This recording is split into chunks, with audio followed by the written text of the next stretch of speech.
Nós estamos entrevistando aqui o nosso querido pastor e também um homem de ciência e também grande escritor, André Coelho, falando do seu último livro, O Evangelho Revelado nas Estrelas.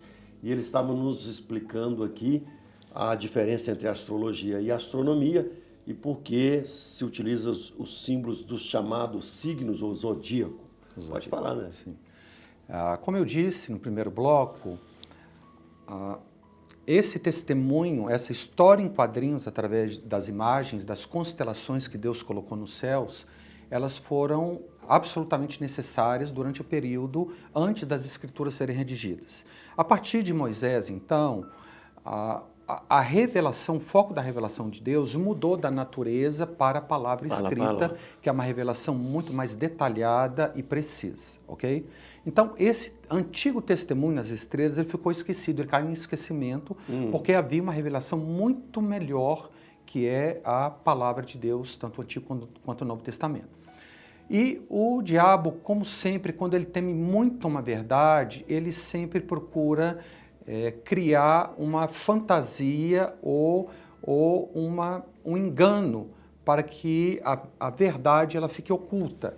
E então, a partir das escrituras, o diabo começou a levar os homens a associar os astros à adoração, à adivinhação e, finalmente, à influência dos astros sobre a vida humana, usando esses símbolos que Deus tinha colocado nos céus para falar sobre a salvação, a redenção, sobre a pessoa de Cristo e a sua obra, e mudar o foco para o homem, para a vida humana, dizendo que esses sinais, eles influenciariam a vida humana, o que é uma grande mentira. Há um capítulo, no final do livro, em que eu estudando a astrologia, eu vou desmontando ela desde a sua base, mostrando que tanto os fundamentos científicos quanto bíblicos, ela é totalmente condenável pela palavra de Deus. Principalmente para prognósticos, né? Para adivinhações. Então Deus revelou isso para nós, né? Como todas as verdades, eu não sei se você lembra no livro clássico dos anos 80, o Fator Melquisedeque, você lembra? Dom Richardson, né? Ele fala sobre as revelações que Deus deu a cada cultura, que Deus deu às culturas sobre Ele mesmo. E muitos desses testemunhos, os seus ancestrais, seguiram certinho aquele testemunho. Mas com o tempo eles foram mudando e aí você vê as trevas entrando e modificando aquele pensamento. Então esse testemunho estava no céu. Quando ele foi organizado por uma classe ou sacerdotal, alguma coisa, ele passa a ser dominado por uma casta ou uma religião, e ali ele passa a influenciar, e essa casta tem que dar satisfações, ou tem que dar milagres ou prognósticos. Então ele foi distorcendo. Mas eles tinham uma mensagem de Deus. Sim. Podemos falar dessas mensagens? Sim. Que também é o cerne do seu livro, né? Exatamente. Vamos falar aí, qual o primeiro que você falaria? Porque as pessoas estão acostumadas. Eu tenho muitos anos que eu não vejo isso, mas é Capricórnio, Áries, que é o mesmo, não sei. São 12, como eu disse, constelações que estão no caminho do Sol. Exatamente isso que eu gostaria de saber. Quando a Terra faz o seu giro ao redor do Sol, nós temos o universo ao fundo. Então, de acordo com o observador terrestre, quando ele olha para o Sol, é claro, durante a noite, porque o Sol ele ofusca a luz das estrelas, é como, nesse movimento de rotação, é como se o Sol estivesse apontando a cada mês do ano para uma constelação específica. No livro você tem, né? Sim, você explica há um isso encarte aqui. Dessas constelações antigas no livro, que são as constelações que Deus criou.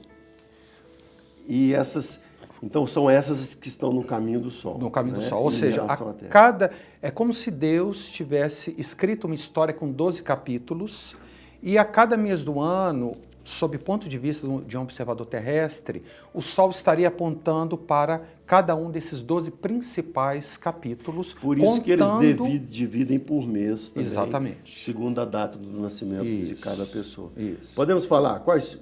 No livro você traz aqui as 12, né? Isso, eu vou explicando e mostrando que mensagem é essa através das figuras, através do nome das estrelas. É algo realmente Vamos começar lá maravilhoso. então, eu não sei qual que você A começa. Virgem é o primeiro. Virgem, que é, vamos supor, dentro do conceito da astrologia, são pessoas que nascem em janeiro, fevereiro, por aí, ou estou errado? Agosto, Aí começa pelo mês de agosto. isso. Então, vamos lá. O que teria na Virgem? A gente teve aí uma profecia que dia, não sei, 22 de outubro, né? Tinha um coreano. Que ia ter um alinhamento dos planetas e que Que era como se fosse o cumprimento aquela Virgem de seria Apocalipse capítulo 12. capítulo 12, ou que seria a Igreja Católica, ou que seria... Quer dizer, não aconteceu nada. Mas isso tem a ver também com aquela estrela de Belém de Jesus, né? Sim, nós vamos chegar lá. Vamos lá. O primeiro aspecto é por onde essa história começa. Porque sendo um círculo, nós precisamos saber exatamente onde é o início e onde é o final. Porque se nós começarmos a história pelo ponto errado, nós não vamos compreender essa história. Certo. Tá? Então, tanto a revelação bíblica do Antigo Testamento começa com a promessa para a mulher que dela ela geraria um descendente que pisaria ou destruiria o descendente da serpente. Então, o Antigo Testamento começa com essa promessa desse descendente da mulher, que é Cristo, o Messias. E o Novo Testamento também começa com o nascimento do Messias. Ou seja, geralmente Áries é tomado pelos astrólogos como sendo o início dos signos do zodíaco. Mas isso é porque quando a astrologia foi criada, o Sol estava apontando para Áries, ok? Sim. Mas a história divina, a história celeste, ela começa em Virgem. É a constelação de Virgem. Algo interessante é que há várias figuras nessas constelações. E nós temos, dentre as 48, 3 figuras femininas. Uma é chamada constelação Cassiopeia, outra constelação Andrômeda, e tem essa mulher que não tem nome próprio, que é a Virgem.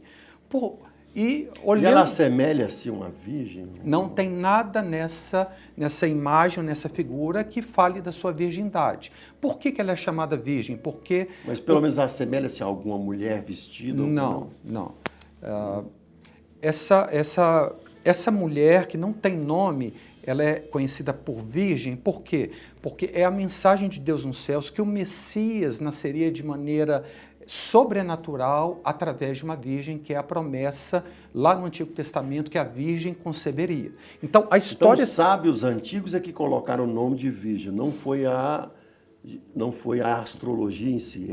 Eles já assumem esse conhecimento e transformam segundo os interesses deles. Isso. Eu provo isso no livro. Foi o próprio Deus que criou essas constelações, não foi o homem, e foi ele que deu nome às constelações e às estrelas. Salmo 147, 4, ele deu nome às estrelas e chama cada uma pelo seu nome. Deus chama cada estrela pelo seu nome, tá certo? E no livro de Jó diz que ele é que faz aparecer os signos do zodíaco. É exatamente essa expressão que a tradução revista e atualizada da Bíblia, João Ferreira de Almeida, usa. Deus é que faz aparecer os signos, os sinais do zodíaco. Então, Deus é que criou essas constelações, deu nome a elas e transmitiu esse conhecimento para a raça humana. Esse é o motivo pelo qual todas as culturas, independente da localização geográfica, da cultura diferente, todas as civilizações veem nos céus as mesmas figuras. Isso é alguma coisa extraordinária. Porque se você colocar alguém aqui no Brasil para tentar enxergar alguma figura nos céus, outra pessoa na China, outra nos Estados Unidos, cada um vai fazer um desenho diferente. Mas de maneira todos utilizam esses nomes? Todas as culturas da antiguidade enxergam no céu as mesmas figuras, na mesma ordem, com os mesmos nomes. Ou seja, qual é a única explicação para isso? É que esse conhecimento foi transmitido numa época em que todos os povos estavam juntos, em que a Bíblia fala que é de Gênesis 1 até Gênesis 11 na Torre de Babel. Antes de Babel, né? Então, esse conhecimento, ele foi revelado à humanidade desde Babel, ou antes de Babel, e quando os povos foram espalhados, eles levaram esse conhecimento, ou essa herança cultural para todos os povos. Quer dizer que já mostra no céu que o Messias nasceria de uma virgem. Isso. Então, a constelação virgem é o início dessa história em quadrinhos que Deus colocou nos céus, revelando ou mostrando que o Messias prometido nasceria de uma virgem, que seria um sinal extraordinário, um sinal sobrenatural da origem divina humana do Messias, Jesus. Que coisa.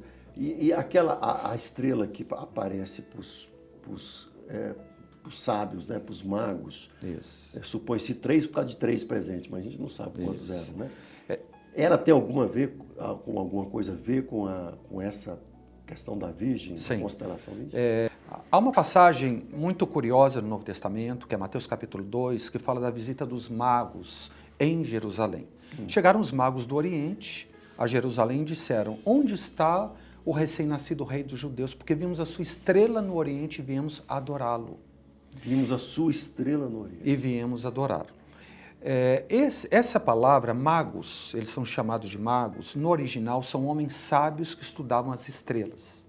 Então, esses sábios, vivendo longe de Jerusalém, sem ter conhecimento dos profetas do Antigo Testamento ou das escrituras do povo hebreu, apenas vendo os céus, estudando os céus, eles descobriram algumas coisas extraordinárias. Primeiro, nasceu o rei dos judeus. Segundo, o local aproximado do seu nascimento, porque eles foram a Jerusalém e perguntaram. Terceiro, o nascimento dessa criança era algo tão importante que eles caminharam milhares de quilômetros para vir trazer os seus presentes a essa criança. E não somente isso, eles vieram a adorar. E presta-se adoração só a Deus e não a homens. Ou seja, esses magos, esses sábios que estudavam as estrelas, eles descobriram antes do próprio povo judeu, primeiro, que o Messias tinha nascido. Segundo, o local aproximado do seu nascimento. Terceiro, que esse nascimento era algo tão importante que eles precisavam viajar para honrar essa criança. E quarto, trazer os seus presentes. E cinco, adorá-lo. Isso foi... esse fato, ele foi corroborado por Deus, porque Deus não somente registrou isso nas Escrituras, como aceitou a adoração dessas pessoas, mostrando que o conhecimento deles era lícito e não um conhecimento ilícito a respeito da astrologia. Ou seja, esses estudiosos das estrelas, eles viram nos céus uma estrela nascendo. Essa estrela seria o quê? Numa época do ano, ela brilha mais? Não, isso é alguma coisa que está aberta a conjecturas. Alguns creem que foi uma supernova, alguma estrela nova que brilhou durante um pequeno período, com um brilho muito intenso, e esse foi o sinal. Outros têm outras interpretações, mas na verdade a Bíblia não dá esse tipo de detalhe. Ela apenas fala que há um conhecimento nos céus que esses magos discerniram perfeitamente. Que as supernovas, elas brilham intensamente, depois durante explodem, um pequeno tempo, isso é quando elas explodem, elas brilham com uma intensidade muito forte durante um período pequeno e depois elas desaparecem. O Evangelho está no céu, então. Está nos céus. E essa estrela, provavelmente, ela brilhou ali próximo ou dentro da constelação de Virgem. Por quê? Porque esse seria o sinal celeste que esse menino nascido de uma virgem, que é homem e Deus ao mesmo tempo, ele tinha nascido. E o que tem a ver com esse pessoal que teve em outubro agora? Isso, tudo isso Bem, houve realmente, nós temos esse... Um alinhamento de planetas, que tal? Houve uma leitura da configuração celeste que realmente parecia muito de acordo com o que está relatado em Apocalipse capítulo 12. Mas isso foi apenas uma interpretação da posição dos astros, dos planetas, tentando se adaptar à profecia de Gênesis capítulo 12, Apocalipse capítulo 12, mas como nós vimos, realmente nada aconteceu. E nem sempre a mulher em Apocalipse significa a igreja, né? Muito provavelmente a mulher de 12, Apocalipse 12, ela pode representar Israel. Alguns creem que é Israel, mas a figura da mulher no Novo Testamento, ela tem um significado muito forte apontando para a igreja. Para a igreja. Tá? E também tem a mulher prostituta, que seria a Babilônia. A Babilônia, que contrasta com essa mulher. Quer dizer, não é só a mulher igreja, existe a mulher babilônica. Então, a gente, entendendo no Apocalipse, você vai contextualizando, vai chegando a algumas considerações muito fortes.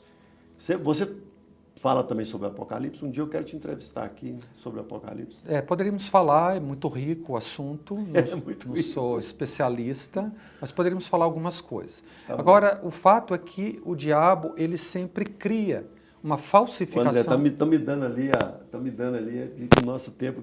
Aí, ó, já terminamos um programa, mas a semana que vem o pastor André, também engenheiro e escritor e estudioso na área de ciência, a gente falou só sobre uma constelação de Virgem, vamos tentar falar nos outros programas até quando a gente conseguir. Senão a gente volta em outro programa, né, André? Tudo bem.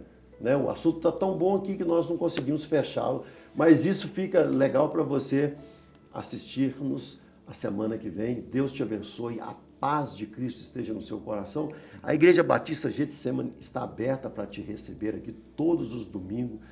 Nós temos aqui na sede 4 cultos, às 7h30 da manhã, às 10, às 17h30, né? E às 20h30, que é o Caixa d'Água. Você está convidado para estar aqui conosco. O nosso pastor pede para te convidar, o pastor Jorge Linhares.